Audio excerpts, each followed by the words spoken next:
राज्यसभा चुनाव को लेकर उत्तर प्रदेश की सियासत में उथल पुथल मची है। जब से मायावती ने बीजेपी के साथ जाने के संकेत दिए हैं, तब से सियासी पारा और गर्मा गया है। सपा को घेरने वाली बसपा अब खुद विरोधियों के साथ साथ अपनों के निशाने पर आ गई है। इसीलिए अब मायावती डैमेज कंट्रोल की कोशिश में जुटी है। उन्होंने ऐसा बयान दे डाला जो बीजेपी के लिए किसी बड़े धक्के से कम नहीं है।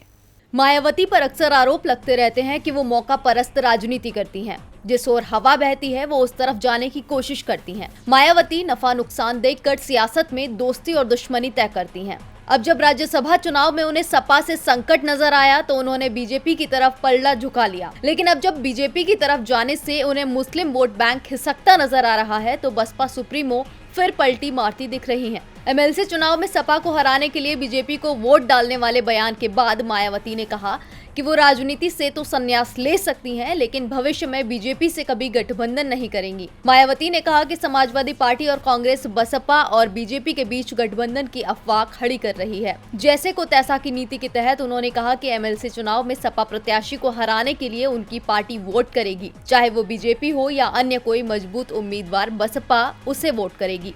लेकिन इस बयान को सपा और कांग्रेस ने षड्यंत्र की तरह इस्तेमाल किया और मुसलमानों को बरगलाने का काम कर रहे हैं। इतना ही नहीं, मायावती ने कहा कि मैंने सत्ता का त्याग कर दिया लेकिन बीजेपी के आगे झुकी नहीं। बीजेपी ने मुझ पर दबाव डालने के लिए सीबीआई और ईडी का इस्तेमाल किया, लेकिन तब भी वो नहीं झुकी। बीजेपी की विचारधारा और उनकी पार्टी की विचारधारा अलग है। मायावती ने कहा कि मुसलमानों से कह देना चाहती हूं कि बीजेपी के साथ कभी गठबंधन नहीं करूंगी। बसपा सुप्रीमो के इस बयान से साफ है कि वो मुस्लिम वोट बैंक बचाने के लिए बीजेपी को खरी खोटी सुना रही हैं।